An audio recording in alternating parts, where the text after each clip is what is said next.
Assalamualaikum warahmatullahi wabarakatuh. Halo. Salam kenal dan salam berjumpa dengan saya, Edi Sugianto. Saya adalah founder dari Institute of Quantum and Technology, NAXDNA, dan website saya adalah www.naxdna.com. Sahabat, dalam kesempatan kali ini saya akan sedikit berbagi kepada sahabat semuanya mengenai rahasia doa makbul dalam tinjauan mind teknologi atau teknologi kekuatan pikiran bawah sadar. Sahabat, saya bukanlah seorang ustaz, juga bukan seorang kiai ya. Jadi kalaupun dalam sesi ini saya sedikit menyinggung melihat agama, ini adalah pemahaman saya pribadi mengenai agama ya. Jadi mungkin ada banyak salah. Jadi saya mohon maklum buat sahabat semua bila ada saya yang salah kata, saya mohon maaf ya. Saya hanya sekedar berbagi pengalaman pribadi saya ya. Pengalaman pribadi saya, alhamdulillah cukup bermanfaat dan sangat berkesan buat saya, dan ini yang saya bagi kepada sahabat semuanya.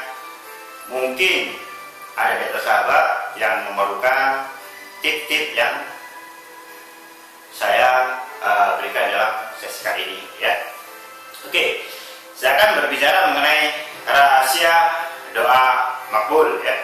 Rahasia doa makbul, salah satu prasyarat terkabulnya sebuah doa dikatakan atau disabdakan oleh Rasulullah SAW bahwa salah satu prasyarat terkabulnya doa adalah kondisi terzalimi atau teraniaya ya. Dikatakan bahwa ketika kita mengalami saat-saat dizalimi orang lain, teraniaya dan sebagainya, saat itulah doa kita menjadi sangat makbul antara Allah dengan kita sholat tanpa hijab sama sekali. Demikianlah yang disabdakan oleh Rasulullah. Nah, mengenai rahasia doa yang satu ini terkait dengan kondisi state of mind yang saya sebut tadi, yaitu kondisi teraniaya atau kondisi terzalimi ya. Banyak orang ketika dalam kondisi teraniaya atau terzalimi seperti itu ya, dia banyak melakukan doa yang salah sasaran dan juga pemborosan doa. Padahal dikatakan bahwa saat kita dalam kondisi teraniaya, terzalimi, doa itu sangat makbul. Antara kita dengan Allah tak ada hijab. Tapi mengapa banyak orang yang terzalimi? Mengapa banyak orang teraniaya?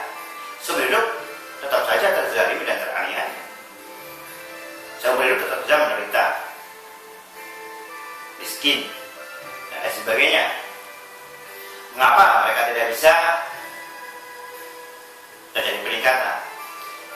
Seperti yang katakan di awal tadi, hal itu dikarenakan banyak orang yang ketika mengalami kondisi terzalimi atau teraniaya seperti itu, dia doanya salah sasaran dan memboroskan doa. Rata-rata ketika orang dalam kondisi teraniaya dan terzalimi, dia sukanya mendoakan negatif kepada orang yang dizalimi, bahkan disertai dengan sumpah serapah, kurang ajar lu, mati lu, gimana lu, dan lain sebagainya. Dan bahkan ketika mendoakan orang yang dizalimi bahkan melampaui batas. Mungkin dia terzalimi hanya karena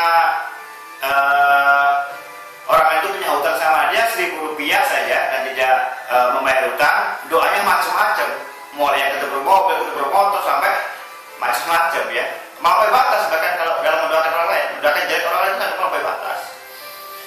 Hal itu yang menyebabkan terkadang kenapa orang yang dalam kondisi terzalimi seperti itu bukannya malah ada peningkatan, bukannya ada perbaikan, bukannya dia keluar dari solusi, bukannya dia dapat solusi keluar dari masalahnya, tapi malah hancur, makin susah. Jangan orang yang zalim itu malah makin kaya raya, makin berjaya. Kenapa? Ya itu tadi, salah arah, pemborosan energi. Saat dalam kondisi terzalimi, dia memakai vibrasi yang negatif, dan itu overdosis. Akibatnya apa? Ya, bagi Allah kan tidak adil. Ya makanya tidak dikabulkan. Oleh karena itu, kenapa kita gunakan saat dalam kondisi seperti itu, saat doa kita makbul, kenapa kita mendoakan orang lain? Kenapa tidak doakan diri sendiri aja? Betul? Jadi saat kita dalam kondisi terzalimi, saat kita dalam kondisi seperti itu, manfaatkan itu, momen itu untuk mendoakan diri sendiri. Mamanya Anda, seperti contoh tadi, ada orang punya hutang kepada Anda dan dia tidak bayar. Gak usah dicaci maki serapah doa jelek, gak usah. Makan, ikhlaskan, lepaskan. Kemudian mohon doa kepada Allah, ya Allah, mudah-mudahan saya kau beri kekayaan yang luar biasa berlimpah ruah. Nah, itu lebih baik. Saat itu kan doa kita dalam kondisi doa makbul. Ya minta apa? Ya yang nggak ada hubungannya dengan hal yang teraniaya tadi, nggak ada urusan gitu loh. Anda boleh doa apa saja saat dalam kondisi seperti itu, kan nggak ada aturannya. Saat Anda terkondisi teraniaya, Anda harus mendoakan orang yang menganiaya Anda, kan nggak ada keharusan seperti itu. Saat Anda dalam kondisi teraniaya, ya doa apa saja. Anda ini doa apa? Kebetulan dalam kondisi seperti itu, momen itu doa yang bagus-bagus. Ya Allah, saya mohon naik haji. Ya Allah, semoga anak saya nggak lulus kuliah. Ya Allah, semoga saya kaya raya. Ya Allah, semoga saya dapat mobil. Wah, enak. Anda boleh kok doa seperti itu. Betul?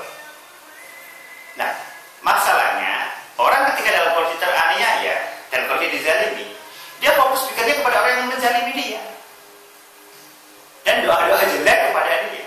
Ngapain? Yang sudah terjadi, terjadilah. Ikhlaskan, maafkan, lupakan. Kita mohon kepada Allah untuk peningkatan diri, pengembangan diri.